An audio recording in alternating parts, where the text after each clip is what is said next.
Assalamualaikum warahmatullahi wabarakatuh. Saya Eka Riasya Fitri. Di sini saya akan menjelaskan sedikit mengenai green logistik dan green reverse logistik.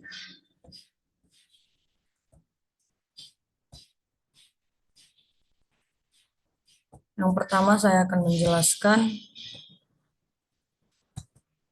definisi dari green logistik.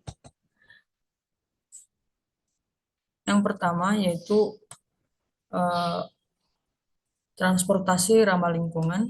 Itu mengoptimalkan pengiriman barang melalui transportasi yang ramah lingkungan, baik darat, laut, atau udara, dan intermodal.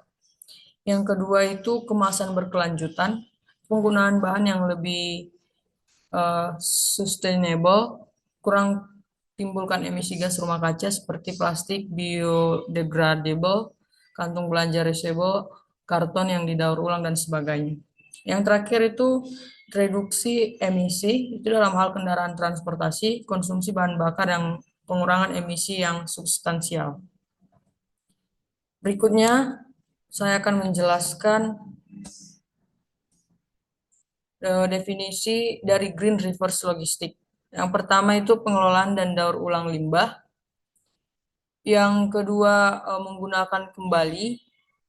Yang ketiga proses pengembalian yang efisien, dan yang terakhir itu adalah pengurangan limbah.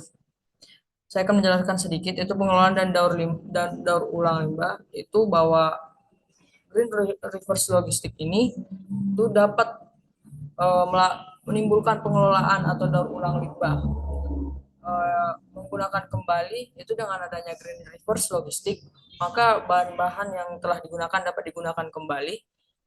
Dan yang ketiga itu ada proses pengembalian efisien, bahwa kita tahu bahwa green reverse logistik ini adalah proses pengembalian barang. Jadi dengan adanya green reverse logistik, proses pengembaliannya lebih efisien. Dan terakhir itu pengurangan limbah. Yang berikutnya itu saya akan menjelaskan manfaat dari pengaplikasian green logistik. Itu manfaatnya yang pertama dampak lingkungan. Itu green logistik dapat mengurangi emisi karbon dan menciptakan dunia yang lebih hijau. Yang kedua, eh, green logistik memungkinkan perusahaan menghemat uang, mulai pengurangan biaya, energi, dan limbah. Dan yang ketiga itu kepatuhan peraturan green logistik memastikan bahwa perusahaan memenuhi peraturan lingkungan yang ketat. Berikutnya saya akan menjelaskan manfaat dari pengaplikasian green reverse logistik. Yang pertama, reduksi limbah. Dengan mengenangani limbah lebih efisien, perusahaan dapat meminimalkan jejak lingkungan mereka. Yang kedua, recovery of valuable materials. Pengembalian limbah seperti plastik, besi, atau tembaga memberikan kesempatan untuk digunakan kembali. Yang terakhir itu ada image perusahaan. Implementasi proses green reverse logistik dapat membawa perusahaan pada image yang positif sebagai perusahaan yang ramah lingkungan. Terakhir itu kesimpulan dari green logistik dan green reverse logistik.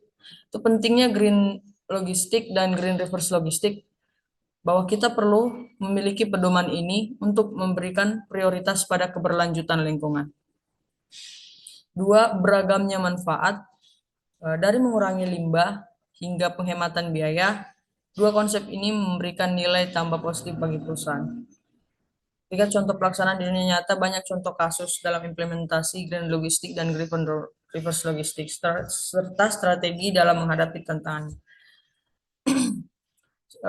Saya kira cukup sampai di sini presentasi saya. Jika ada yang salah mohon dimaafkan. Akhir kata saya ucapkan terima kasih.